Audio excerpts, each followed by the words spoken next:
Rasulullah sallallahu alaihi wasallam yaqulu ma nahaitukum anhu fastanibuhu wa ma amartukum bihi fa'tu minhu mastata'tum.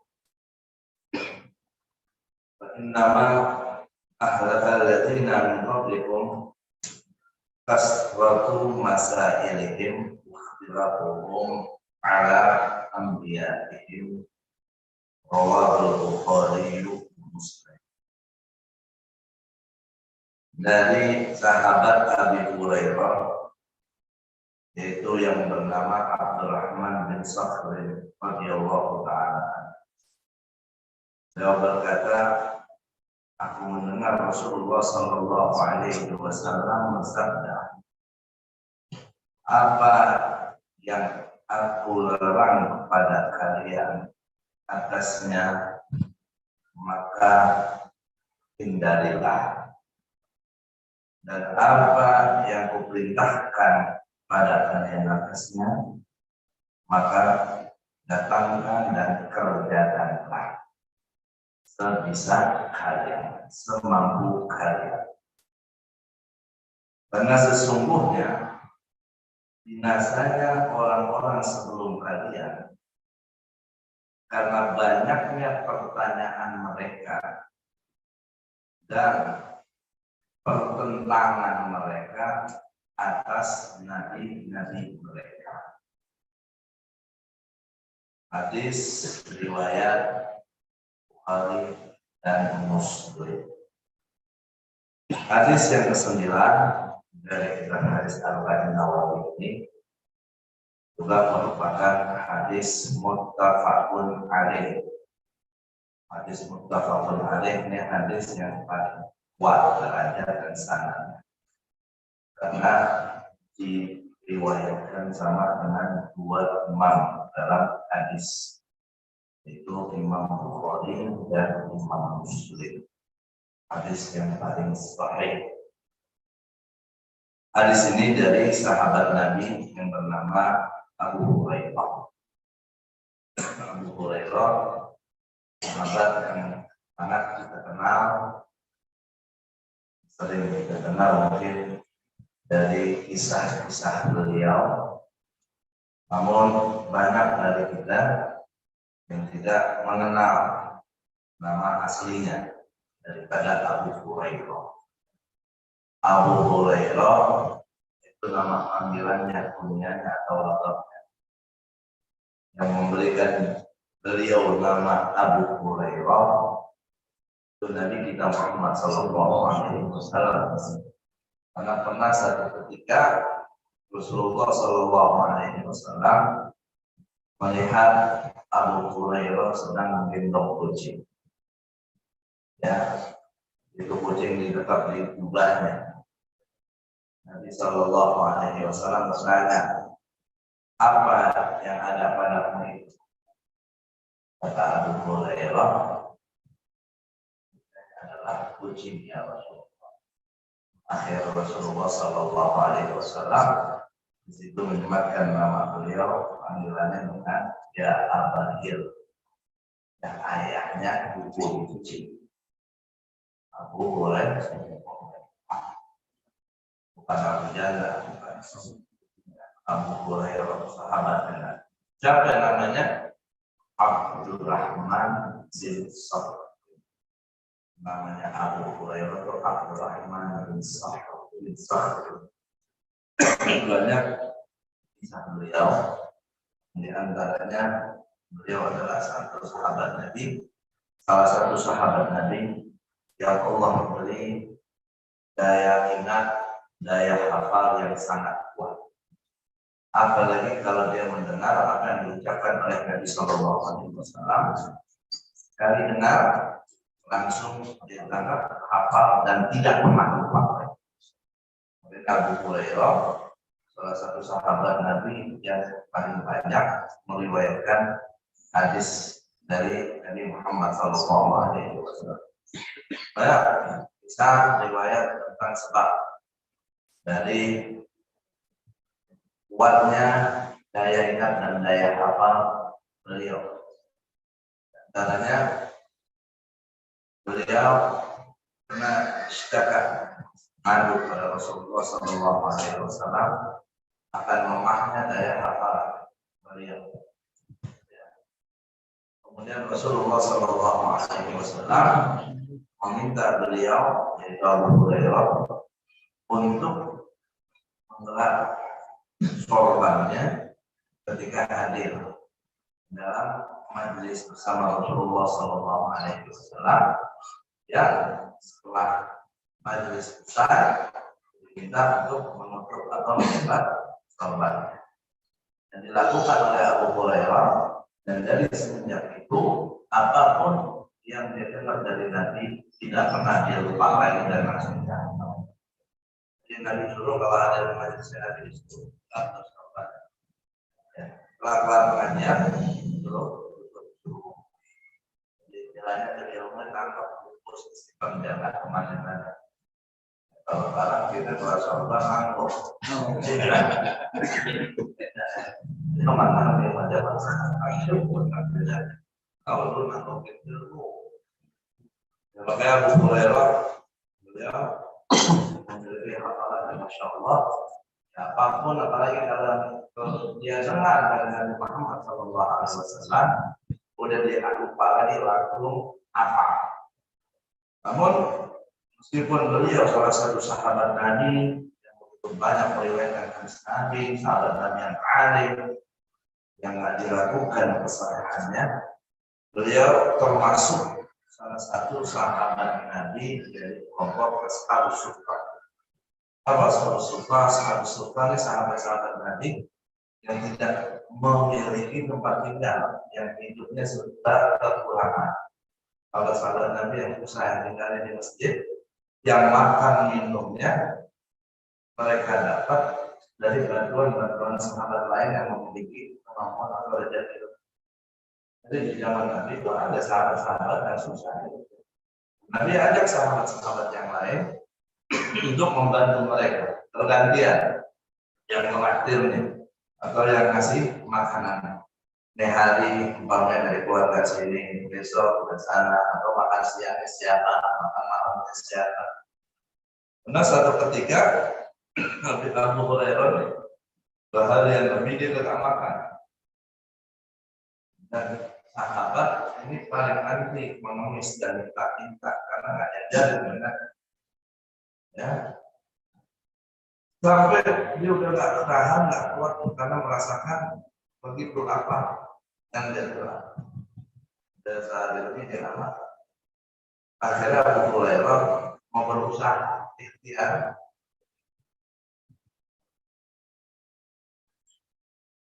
Ikhtiarnya tapi bukan dia mau ngemis, dia mau ikhtiar di keluar masjid nemuin sahabat, bukan minta secara terang-terangan tapi mau ngasih kode aja,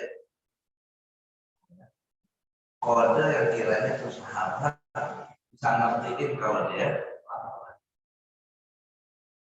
Akhirnya ketika dia keluar dari masjid, namanya ketemu Sayyidina Abu Bakar. Salam sama Sayyidina Abu Bakar. Sayyidina Abu Bakar jawab salamnya. Abu Hurairah basa-basi, ya, tanya masalah apalah gitu. Dijawab sama Sayyidina Abu Bakar. Berharap Sayyidina Abu Bakar nanya kabarnya, gimana kabarnya ini. Kalau ditanya, kita ini nggak mau apa kemarin. Tapi katanya kagak ditanya. Udah, terima kasih Abu Bakar. Dia jalan lagi, ketemu sama Sayyidina Umar. Ketemu sama Sayyidina Umar, begitu juga, dia sama, dijawab, dia tanya, dia basa-basi, dijawab. Berharap Sayyidina Umar nanya gimana ya, kabarnya baik apa enggak, makan atau belum? Dan nggak ditanya-tanya. Sampai kelar pertemuan nggak ada pertanyaan loh. Kalau udah ketemu sama Sayyidina Umar, nggak ada lagi, nggak ada apa-apa. Sampai akhirnya dia jumpa sama Rasulullah. Ya Rasulullah SAW tahu gimana keadaan sahabat. Yang namanya Abu Hurairah lapar, ya sudah makan sehari. Akhirnya Rasulullah SAW ajak Abu Hurairah ke rumah. Sampai di rumahnya, kita punya Nabi bukan orang yang hidup mewah. Kita punya Nabi bukan orang yang berbuah apa. Kita punya Nabi bukan tipe orang yang menimbun makanan. Beda sama kita. Bisa beras masih 50 kilo, kita masih kebingungan. Ya, beras sudah stoknya sudah dikit. 50 kilo tidak ada tidak. Kita punya Nabi itu nggak pernah menimbun harta, makanan dan lain sebagainya. Dan ajak Abu Hurairah ke rumahnya. Nabi tanya sama istrinya, ada makanan. Ini tadi ada orang bernama susu. Ya, ada Nabi sallallahu alaihi wasallam. Nah, Abu Hurairah bilang, alhamdulillah, akhirnya juga buat situ. Kata Nabi, nanti panggil semua manajer di masjid, daripada minum semua. Ya sampai kata Abu Hurairah, ya Allah, susu duras kamu diajak semua yang lain ya. Manusiawi, hatinya ada takut itu. Disuruh oleh Nabi mengatakan, hadir panggil semua teman, ada 20-an orang. Kalau kita di posisi Abu Hurairah juga paling begitu juga kan. Udah dipanggil, kita haus, kita lapar. Kira-kira kita kasih orang dulu, kita duluan dan minum. Dulu sudah. Tapi lihat gimana Nabi mendidik sahabat-sahabat. Dan ini buat contoh buat kita semua. Setelah semua dikumpulin, Abu Hurairah disuruh kasih itu kepada teman-temannya dulu ya. Minum satu persatu terus. Semuanya lagi pada lapar juga, belum pada makan. Oh, udah mas ya habis dah. Ya habis dah. Minum satu lagi, 2, 3, ya. Itu susu warga yang nggak mungkin cukup untuk sekian banyak. Sampai semua sahabat minum kenyang, susunya tidak habis dan masih ada susu. Terakhir Nabi persilahkan ya, Abu Hurairah untuk minum. Abu Hurairah kalau minum sepuasnya kenyang-kenyangnya, jangan takut habis. Akhirnya diminum. Dia kenyang, sahabat-sahabat yang lain semuanya. Ini mujizat dari Nabi sallallahu alaihi wasallam. Yang dahsyatnya lagi Nabi kasih contoh. Setelah semua sahabat yang kenyang minum susu, terakhir baru beliau ngomong. Allahumma shalli wa sallim. Itu pemimpin itu namanya. Bukan kenyangin diri sendiri, kalau ada sisa baru dikasih orang. Tapi umatnya dulu, yang di bawahnya dulu dikenyangin, diselamatin. Terakhir, Sayyidul Anbiya wal Mursalin, Nabi Muhammad sallallahu alaihi wasallam. Banyak lagi kisah-kisah dia tentang Abu Hurairah.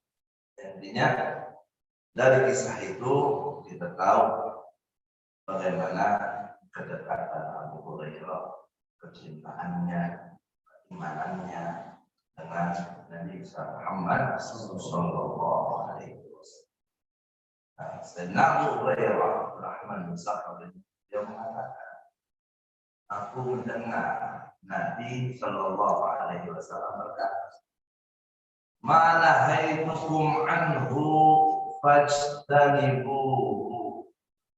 Apa yang aku larang pada kalian, maka tinggalkan. Wa ma amartukum bihi fa'tu minhu mastata'tum. Dan apa yang aku perintahkan kepada kalian, maka datangkan, kerjakan itu perintah semampu kalian. Kata ulama, ini adalah merupakan hadis yang sangat dahsyat. Ini masuk jawami'ul kalimnya Rasulullah sallallahu alaihi wasallam. Salah satu mukjizat Nabi yang Allah berikan itu namanya jawami'ul kalim.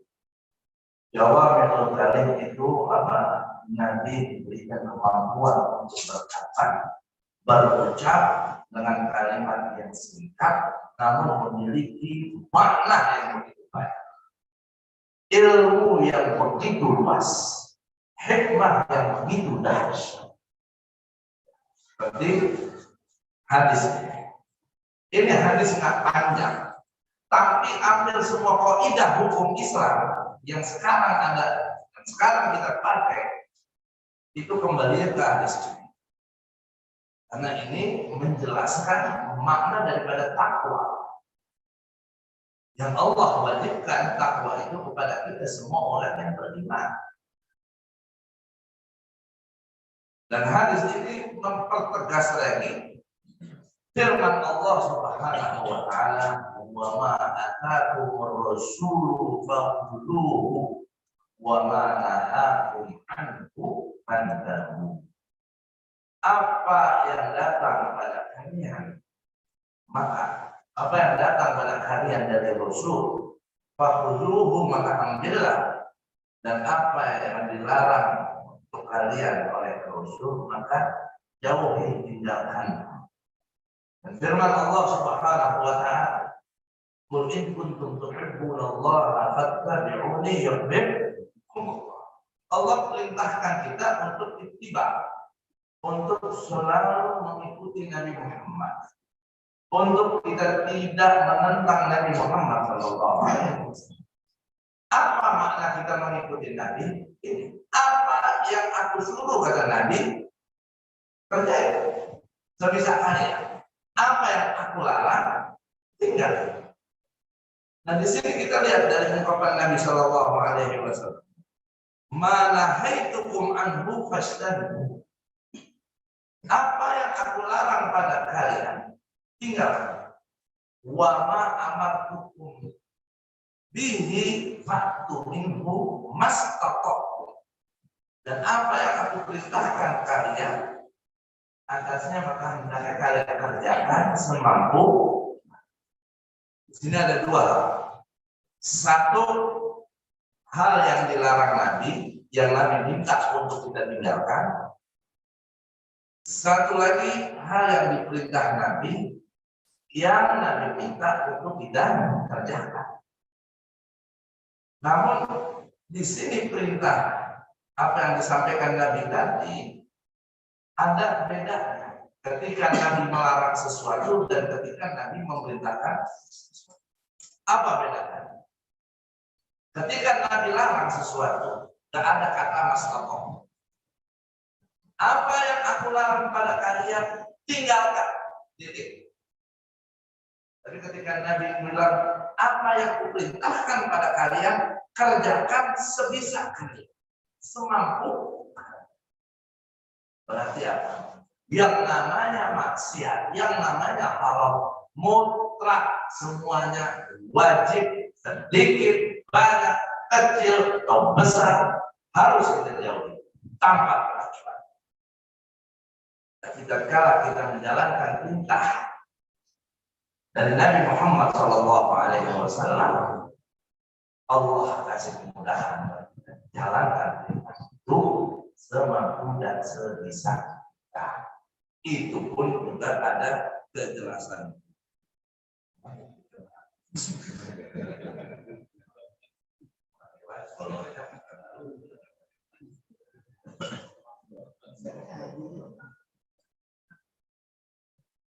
Tapi ketika Nabi mengatakan apa yang aku perintahkan, katanya jangan mastata'tum, semampu kalian.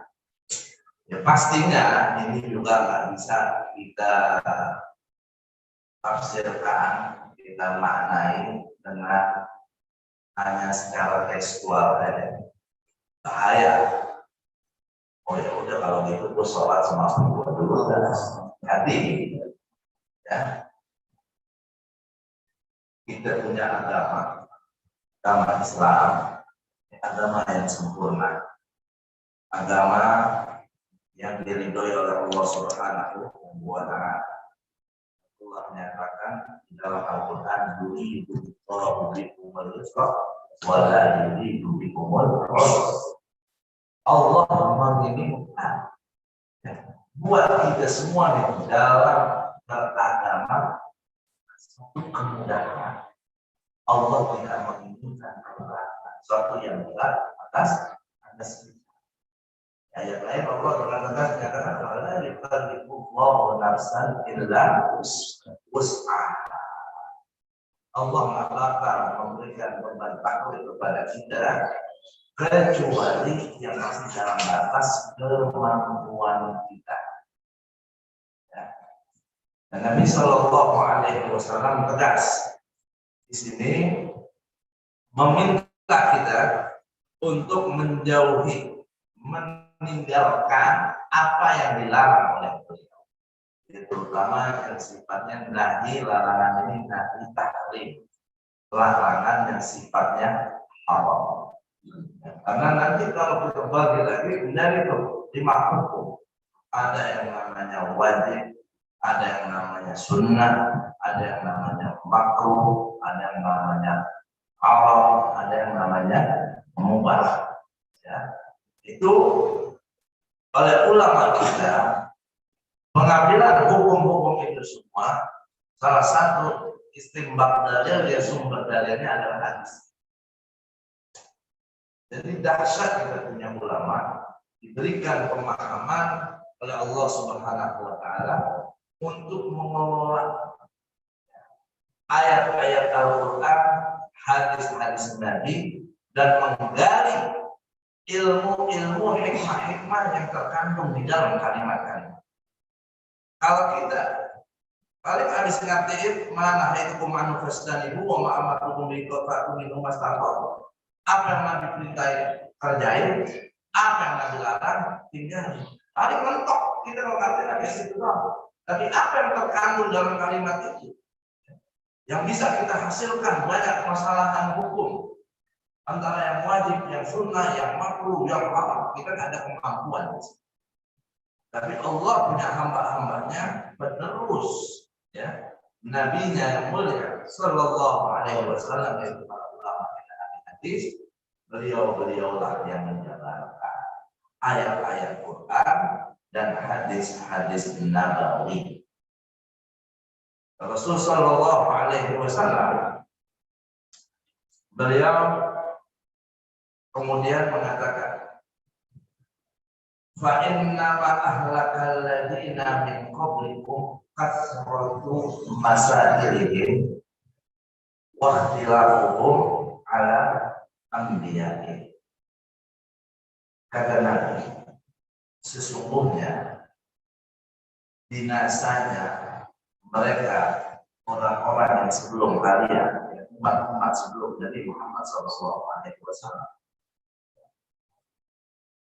itu mereka dapat hancur, susah, celaka.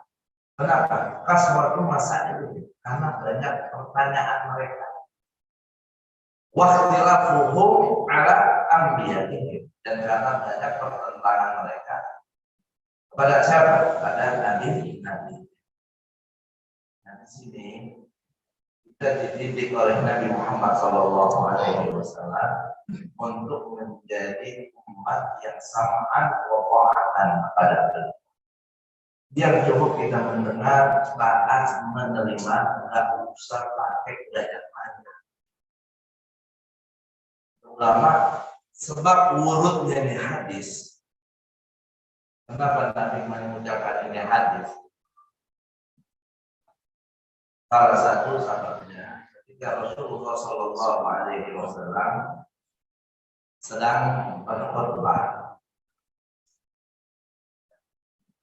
Nabi mengatakan, ayuhan nas, wahai manusia, qad faradallahu alaikumul hajj, Allah telah mewajibkan atas kalian untuk menunaikan ibadah haji. Hajju, maka laksanakanlah ibadah haji. Kalau kita tidak tadi akan dikatakan adalah apa yang Nabi suruh terjadi. Tapi tegas yang di akhir hadis, celakanya umat dulu karena banyak mana Nabi. Nah, habis Nabi ngomong begitu, ada sahabat bertanya Nabi, Aku amin ya Rasulullah. Apakah tuh haji wajib buat kita tiap tahun, wahai Rasul? Sebenarnya kalau kita melihat pertanyaan ini nggak salah. Nggak salah pertanyaannya, wajar. Tapi kalau udah Nabi bilang haji, udah laksanain. Tapi nggak usah pakai banyak tanya. Setiap tahun, apa berapa tahun sekali? Nabi diam. Sampai orang 3 kali ngulang pertanyaannya. Akhirnya kata Nabi, Lawbut tu na'am. Wajah. Kalau Anda bilang iya, itu bakal wajib buat dia setiap tahun ibadah haji. Dan dia tidak bakal ada mampu. Wajib di sana apalagi buat dia. Akhirnya Nabi Shallallahu Alaihi Wasallam menjelaskan kan kalau ibadah haji ya cukup wajibnya cuma 1. Maksudnya apa? Nabi kalau udah suruh haji, nggak usah pakai banyak nanya. Kayak tempat diturunkan surat Al-Baqarah seperti itu. Bani Israel yang disuruh menyembelih sapi. Pakai banyak nanya. Sapinya gimana? Yang umurnya berapa? Yang warna apa? Yang biangnya dari mana? Jenis sapinya sapi apa? Ini kan banyak nanya. Akhirnya Allah kasih sifat sapi yang sulit untuk mereka dapat. Kebingungan dia ngubah akhirnya dapat satu-satunya.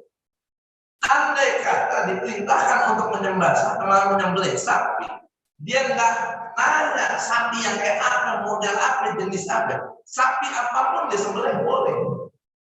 Cuma pertanyaannya itu ya. Jadi bukan berarti bertanya itu satu hal yang jelek. Bertanya ini bahkan kata ulama dari ahkam khamsah. Bertanya hukumnya bisa wajib, bisa sunnah, bisa makruh, bisa haram, bisa mubah. Tergantung isi dari pertanyaannya. Cuma di sini Nabi menyebutkannya secara global. Artinya jangan sampai kita punya pertanyaan yang nggak ada maslahat, yang nggak ada manfaatnya. Yang udah jelas terus dipertanyakan lagi. Karena pertanyaan-pertanyaan itu justru akan menjerumuskan kita. Justru akan mempersulit kita. Tapi kalau kita memang hakikatnya nggak paham, nggak tahu, ya malu bertanya, bapak lu jawab. Malu nanya, jawab bapak lu. Malu bertanya, bapak lu jawab. Malu, bukan malu, bukan harus. Ya kalau memang kita nggak tahu, salah satu yang membuat seorang talibul ilm, ya, orang menuntut ilmu berhasil itu dengan cara mereka memiliki lisan sabur, ya, lisan yang rajin bertanya. Tapi jangan yang konteksnya bertanya yang benar. Ya. Karena orang orang suka nanya nggak jelas. Ya. Udah nggak perlu ditanya, tanya aja. Bikin kopi dong. Ini pakai kata seri.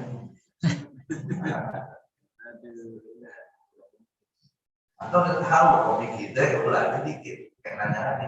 Ini gulanya dikit, ada banyak ya. Nah, ini kan suatu masalah istimewa seperti itu. Karena kalau udah jelas orang banyak boleh kerja mau pakai es tapi anggap es anak kota kalau bingung kan.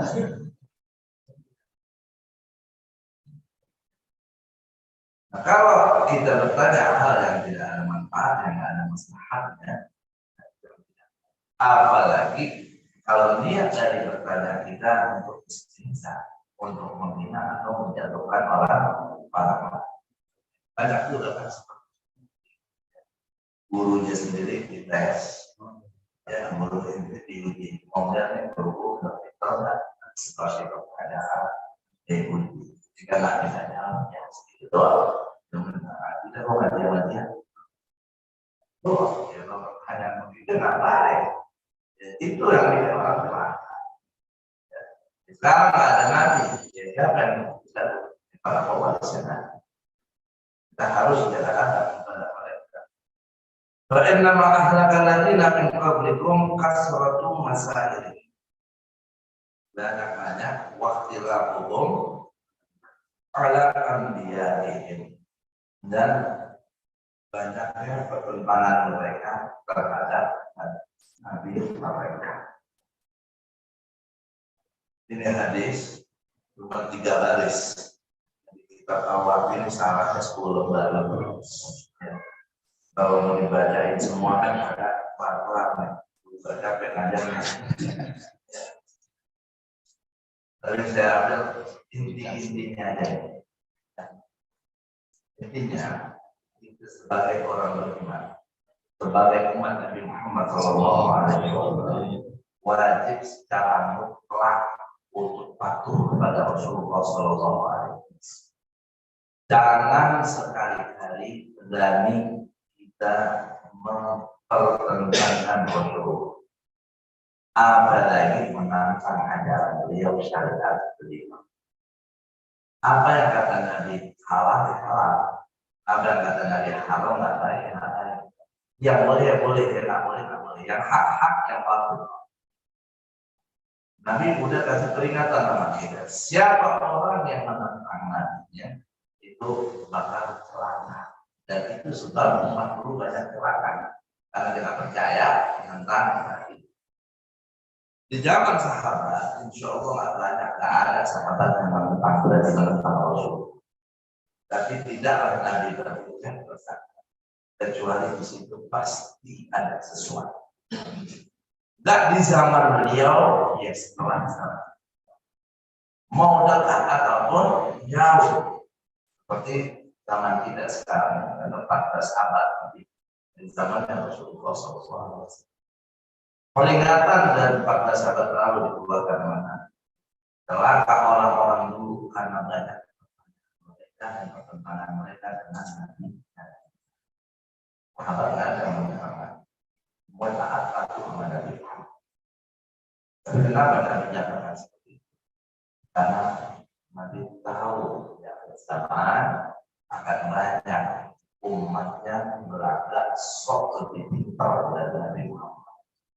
Walaupun dia nggak ngomong, gue lebih ngerti, tapi ya sikapnya, pendapatnya seakan-akan dia lebih alim, dia lebih tahu, lebih mengerti dari Nabi Muhammad untuk disamakan. Zaman dulu, zaman Nabi beda dengan zaman sekarang. Kalau zaman sekarang kita harus begini. Seakan-akan Nabi nggak melihat nih masa kita sekarang seperti apa. Kita punya Nabi dikasih ilmu sempurna. Jangankan pengetahuan tentang alam dunia, gimana di akhirat nanti kita punya Nabi udah tahu. Seperti apa surga, seperti apa nanti yaumul hisab, Nabi udah jelasin banyak dalam hadis-hadisnya. Dari zaman kita sekarang tahun 2021 udah mau habis, masa Nabi udah tahu. Nabi tahu semua keadaan umatnya seperti apa. Nabi katakan ini biar jangan sampai nih kita yang nggak zaman sama Nabi nanti masuk kelompok golongan yang berani tentang Nabi. Hari kan banyak. Buat saudara-saudara kita non Islam, non Muslim yang beragama Kristiani, mereka merayakan hari raya, hak mereka. Nabi ajarkan kita untuk toleransi. Nabi perintahkan kita untuk toleransi sama umat beragama. Berarti siapapun yang mengganggu peribadatan mereka, ibadah mereka, hari raya mereka telah menentang Nabi. Tidak boleh kan kita ganggu. Ya, tidak boleh ya kita rusak gerejanya, kita bom gerejanya, kita ganggu kegiatannya. Kenapa? Karena itu dilarang Nabi Muhammad. Kalau ada orang bawa nama Islam mengganggu ibadah orang di luar Islam, tapi dia bawa nama Islam, pastikan dia berdusta, bohong, karena dia memang mau rusak Islam yang yang lain. Karena Nabi tidak contohkan kita seperti itu. Dan Nabi juga melarang kita untuk mencampur adukan agama. Nabi suruh kita untuk menjadi mukmin muslim yang kafah, yang sejati. Ketika Nabi diajak untuk mencampur adukan agama oleh orang kafir ketika itu, Allah Subhanahu wa taala yang langsung memberikan jawaban kepada Nabi dengan diturunkannya surah Al-Kahfi. Qul ya ayyuhal kafirun la a'budu ma ta'budun wa la antum 'abidun ma a'budu. Katakan hai orang-orang kafir, aku tidak menyembah apa yang kau sembah, dan kalian tidak akan menyembah apa yang aku sembah. Wa la ana 'abidun ma 'abadtum, dan aku tidak akan menjadi penyembah apa yang kalian sembah.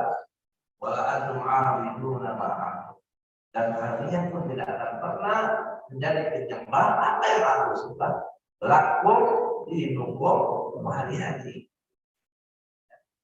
Untukmu apa? Ini contoh sikap toleransi yang berhubungan dengan akidah keimanan yang diberikan dari Muhammad Shallallahu Alaihi Wasallam. Jadi ini kita diajarkan tadi untuk menghormati saudara-saudara kita non-muslim, apalagi ketika mereka lagi ibadah atau merayakan hari. Tapi Nabi juga memberikan batasan sama kita dalam cara toleransi dan menghormati, menghargai, bukan berarti kita harus menjadi bagian dari mereka.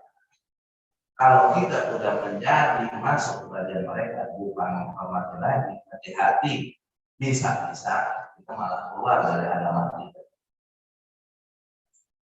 Makanya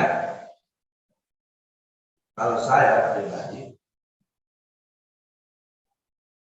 pengajar-pengajar saya sampaikan dalam gimana hukum mengucapkan selamat kepada mereka. Kalau saya jawabnya, tak usah. Kalau jawab haram, aneh. Kalau jawab haram, aneh. Jawab halal, aneh. Dan saya juga bukan mesti. Jadi kalau ada yang nanya, gimana? Tak usah. Karena kalau tak usah. Memang kalau lu nggak salah, dia pada kantor pada mana? Emang dia pada nuntut kita? Enggak. Emang minta? Saya orang Islam, tapi dong, kamu. Sebenarnya ada beberapa yang lenje kan, dari orang kita sendiri, orang Islam bukan dia. Cari duit, nggak punya kerjaan itu. Nyari duit dengan cara bikin rusuh antara umat Islam bahkan antar umat beragama. Ada iblis yang menjadi bandar, tugasnya ini untuk mengadu domba umat manusia. Emang dia banyak duitnya, dia senang tuh kalau melihat orang Islam berantem. Dia senang tuh kalau antara orang Islam dengan orang yang beragama lain pada berantem. Dia bayar itu orang-orang yang bisa membuat atau cipta suasana seperti itu. Yang demen bikin. Nah kita jangan kepancing. Ya. Emang tuh anak buah iblis, nggak usah bingung orang begitu. Ya, anak buahnya iblis sih begitu, emang kerjaannya. Kalau dia nggak begitu, dia nggak punya duit, nggak punya kerjaan. Makanya alhamdulillah, kalau orang yang udah menggantungkan rezekinya hanya dengan cara yang Allah, kita sesusah-susahnya kita nyari duit, insya Allah, mau gimana caranya tetap kita harus mencari dengan cara yang halal. Tapi ada orang yang bahkan banyak cara halal dia nggak lihat katakan begini dan duitnya gampang. Padahal itu halal tapi tidak. Dari anak-anak buah di ini dia harus dijaga. Ya. nggak boleh terus dia merusak kita mengadu domba kita sama umat Islam, bahkan antar umat beragama. Kita ini saling menghormati, saling menghargai. Ya, makanya nggak usah saya nggak perlu saya jelasin tafsir. Ada ulama sini menjelaskan boleh dalilnya begini, ulama sini bilang nggak boleh dalilnya begini. Kita berhadapan dengan orang awam, ya akhirnya jamaah bingung, jadi ikutin yang mana nih, yang boleh apa yang kan musik. Ntar apa namanya musik ikut pendapat yang nggak boleh. Oh kalau musik contohnya yang boleh aja, akhirnya lu berantem lagi berdua. Nggak apa-apa, udah kagak usah. Mau boleh mau nggak boleh kagak usah, udah nggak ada kepentingannya. Mendingan lu pikirin sholat itu di mana ya? Ya, mau pikirin, mau nyapin, sholatnya kagak dipikirin. Kita ngerti kalau terlalu merapat sama, akhirnya gabungan ya nggak sadar. Banyak kan anak-anak kecil di bawah kegiatan-kegiatan begitu. Kemarin kan kita ramein boleh nggak, ucapin boleh nggak. Sekarang merayain, ramein, pakai sholawat, tambah juga. Baca sholawat pakai atribut Natal, dipikirnya itu toleransi yang baik. Mungkin orang-orang yang merayakan Natal ini ngelihat tuh orang Islam begitu, banget ya langsung. Mungkin mereka juga begitu. Mungkin saking pengen nyari duit itu nanti. Anak-anak kecil kadang ngerti, digilang aja main atur di panggung gitu. Itu yang kata Ustaz yang membawa jangan gila. Atau apa itu? Ada saking ada undangannya.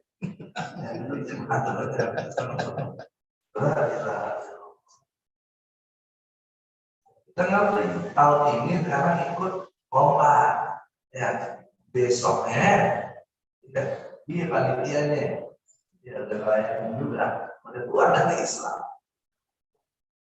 Karena mau mengatakan orang Islam, nah sekali dorongnya bertahap.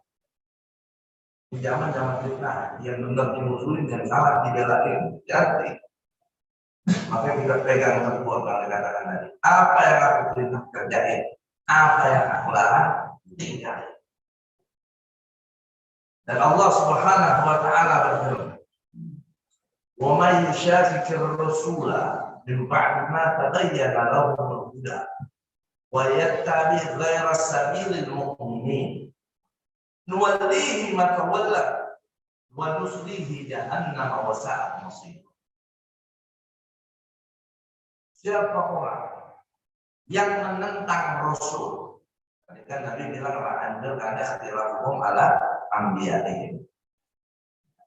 Di dalam firman Allah Al-Quran, Allah menyatakan, siapa orang yang menentang Rasul setelah jelas atasnya kebenaran dan dia mengikuti jalan yang bukan jalannya orang beriman, maka kami akan biarkan mereka tetap dalam kesesatannya itu, dan kami akan tempatkan dia di neraka jahanam, dan seburuk-buruknya tempat kembali itu adalah neraka jahanam. Orang kalau udah dapat tauhid hidayah iman Islam, kewajibannya dia selamat cuma satu, ikutin Rasul. Udah pak. Gimana cara ikutin Rasul? Apa yang disuruh kerjain, apa yang dilarang tinggal. Tapi kalau kita udah berani pertentangan ini, apa yang Nabi suruh kita nggak kerjain, apa yang Nabi larang malah kita tinggalin, berarti kita udah berani menentang Rasul. Berarti kita sudah berada di jalan orang-orang yang tidak beriman. Kalau kita nggak sadar, ya, bahkan kita bangga melakukan sikap tindakan seperti ini, bahayanya apa? Walihi masawal. Kami akan biarkan orang semacam itu tetap dalam kesesatannya. Kita sekarang di akhir zaman mau melihat orang-orang yang menentang agama dari orang yang sama dengan agama kita nih, yang kita anggap orang Islam, yang tidak tahu orang Islam, tapi kita lihat dia adalah orang yang menentang ajaran Islam. Nggak butuh ilmu banyak, biar kata awam kita bisa melihat karena saking jelasnya kesesatan. Kan banyak nih orang-orang yang ngakunya Islam, tapi selalu bikin isu dalam Islam, bikin masalah. Seakan-akan dia adalah seorang Islam yang betul-betul ngerti tentang Islam. Selalu bikin masalah, bikin gejolak di antara umat, statement-statementnya. Mau didengerin nggak didengerin sekarang ada kedengeran juga. Soalnya ada HP nih. Ya, dulu TV doang yang bisa nyebarin berita. Adanya di rumah kita. Sekarang HP adanya di kantong kita. Yang sampai kalau kita ketinggalan kita kebingungan. Bini ketinggalan nggak kebingungan, tapi HP ketinggalan bingung kita. Udah saking menyatunya. Jadi kita nggak mau dengar, kita nggak mau lihat. Selagi punya HP kedengaran kelihatan juga. Omongan-omongan sampah dari orang-orang sampah itu. Tapi apa? Kadang-kadang kita berpikir, kok dia ngaku Islam, tapi kok dia begitu ya sikapnya. Dan gak merasa bersalah, bahkan merasa dia benar memperjuangkan kebenaran, memperjuangkan Islam. Orang-orang Islam nah, itu tadi muwalihin atau karena Allah tutup hatinya, sehingga dia tak bisa melihat kebenaran, kesesatan yang ada di dalamnya itu dianggap jalan yang baik. Jadi dia melakukan satu kesalahan, dianggap kesalahan itu adalah satu kebenaran yang diridhoi Allah, bahaya. Orang kalau udah hati jadi tutup, sama maksiatnya bilang, habis maksiat kayak habis ibadah, nyasar kayak benar kayak nyasar, kan bahaya. Orang mau ke Surabaya, masuk tol Jagorawi arah Bogor. Nyasar, nyasar. Kalau sadar, dia keluar tol putar balik masuk di kampung. Cuma ini nyasar, dia nggak sadar. Bahkan dikasih tahu tetap, ada dulu lewat sini. Bapak nggak nyampe. Kenapa dia salah merasakan? Jadi orang kalau udah berani tentang Rasul, dia keluar dari jalan orang beriman, hatinya ditutup oleh Allah, dia dibikin nyaman dengan kesesatannya. Dia udah nggak takut lagi, udah nggak kepikiran lagi nanti suul khotimah atau suul khotimah. Karena dia berpikir dia di jalan yang benar, jalan yang diridhoi Allah. Padahal dia udah menentang Allah dan Rasul. Kenapa Allah tutup hatinya seperti itu? Kenapa Allah biarkan dia dalam kesesatannya? Karena Allah nyatakan Ar-Rahman Muslim Jahannam, kami akan tempatkan dia di neraka. Karena Allah pengen jadiin dia nanti di akhirat tempatnya di neraka, bukan di surga. Oke, kalau andai kata sampai mati itu orang-orang yang begitu nggak tobat, ya itu udah contoh calon-calon penghuni jahannam yang bisa kita lihat di muka bumi. Jangan sampai kejadian dapat penghuni jahannam orang yang menentang Rasul dan dia keluar dari jalannya orang-orang yang bertentang. Dan sekarang kalau mau viral, mau banyak followernya, mau banyak subscribernya, paling cepat caranya apa? Tentang Rasul beda sama jalan orang beriman, tapi tetap ngaku orang Islam. Ngaku orang Islam, orang beriman, tapi yang berani menentang Rasul, yang berani keluar dari jalan orang beriman, langsung viral, langsung terkenal, langsung banyak ikut, langsung didukung. Ini kadang-kadang tapi apakah itu hal di dunia? Kalau di akhirat tempatnya di jahannam, kalau di akhirat tempatnya di neraka, aku bilangnya, banyak orang pikirannya pengen kesenangan dengan cara yang singkat, Tapi dia nggak sadar kesenangan itu pun juga akan singkat. Ya, selama-lamanya kesenangan di dunia tetap hitungannya singkat. Itu hidup 100 tahun, 1000 tahun di dunia dibanding kehidupan akhirat nggak akan ada habis. Pada akhirat kehidupannya abadi. Jangan sekali-kali kita berani menentang musuh. Kita keluar dari jalannya orang-orang beriman. Karena kalau dua hal itu kita lakukan, hati kita ditutup oleh Allah. Tak bisa kita melihat kebenaran, dan Allah akan tempatkan kita di neraka. Jadi di sini betul-betul penuh makna, hikmah, jabaran tentang takwa, dan hadis ini banyak dijadikan oleh ulama kita menjadi sumber daripada untuk mengambil kaidah-kaidah hukum di dalam Islam. Intinya taatlah dengan Nabi Muhammad SAW, ya, jangan kalah, jangan mengeluh, jangan yang kita mau aja, ya, jangan yang kita suka aja. Memang Nabi kita Muhammad SAW tidak memberatkan kita. Mas apa tuh apa yang kau mampu, tapi bukan berarti ini kita diberikan hak untuk memilih-milih. Ini gua ambil atau enggak. Mereka ada penjabaran lagi, perintah ada yang wajib, ada yang sunnah. Ada yang wajib ya harus semua kita kerjain. Yang sunnah ini Mas tuh, ya, sholat duha 8 rakaat, kerjain. Apa nggak mampu ya, nggak mampu, ya 4, nggak mampu, ya 2 rakaat. Nanti lama-lama kita bisa jadi 4 rakaat. Naik lama-lama sampai bulan maksimal. Qobliyah, ba'diyah, ada yang 4, ada yang 2 rakaat. Belum bisa 4, ya 2 dulu. Nanti lama-lama qobliyah, ba'diyahnya ada 4-nya kita bisa sampai nanti qobliyah zuhur, ba'diyah zuhur. Kan qobliyah 4 rakaat, ba'diyah 4 rakaat. 4 rakaat, kayak 3 kali kita sholat zuhur tadi. Ya zuhur yang 4, qobliyahnya 4, ba'diyahnya banyak banget. Rugi itu sudah banyak banget. Ya. Kalau banyak aja tidak mau, apalagi mulai banyak orang gitu. Ya. Orang mungkin itu namanya. Ya kalau yang nggak bisa 4, asal tuh 2 dulu. Ya. Kalau memang 2 istiqomah, nanti bisa naik kan 4. Orang baru mampu zuhurnya aja. Ya udah zuhur aja. Kerjain dulu. Yang penting wajib itu terjaga. Dengan menjaga yang wajib, ya, kita Allah kasih kita taufik hidayah untuk mengambil yang sunnah. Itu buat perintah. Tapi kalau larangan, mana itu mengambil, ya, kalau larangan sekali, ya nggak ada masalah tuh.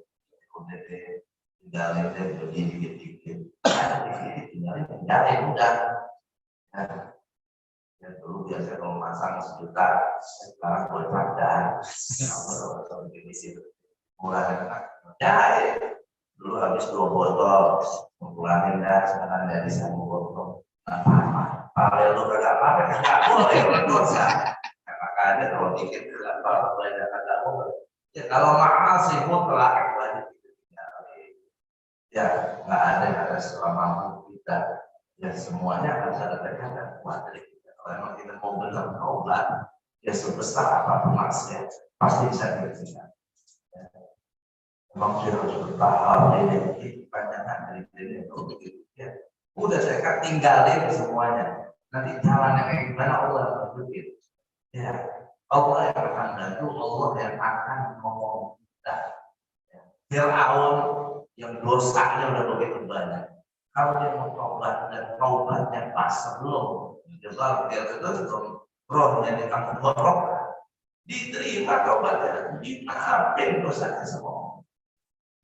Jangan dipikir Allah kekurangan ampunan, ya buat ngampunin dosa-dosa kita. Dunia ini orang penuh dosa, Allah kasih ampunan semua, kagak bakal habisan waktu Allah maha mampu mengampuni. Ya jangan kita kecil hati. Tapi juga jangan kita sepelein. Ya Allah, karena tidak puas-puasin dulu, terakhir baru buat taubat. Kalau terakhir tahu kapan terakhirnya. Kalau lagi maksiat mati, berapa banyak orang mengatakan entah tobat, belum sampai itu entah, ya ajalnya udah tiba. Alhamdulillah. Istighfar dengan Rasulullah dengan semaksimal mungkin, sebaik-baiknya, karena mengikuti Nabi Muhammad SAW itu adalah hakikat dari takwa kita kepada Allah Subhanahu wa Ta'ala. Mudah-mudahan kita semua dijadikan hamba-hamba Allah yang selalu taat kepada Allah dan selalu taat kepada Rasulnya, menjalankan perintah Allah dan Rasulnya, dan segala larangan Allah dan Rasulnya. Amin ya rabbal alamin.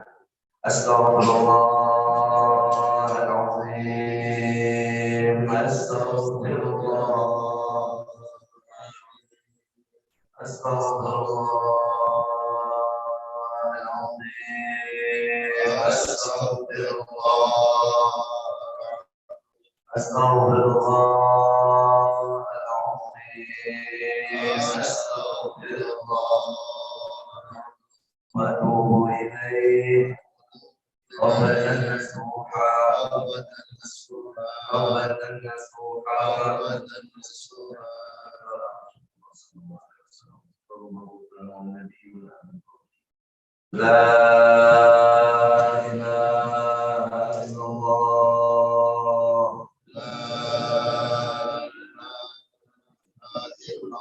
La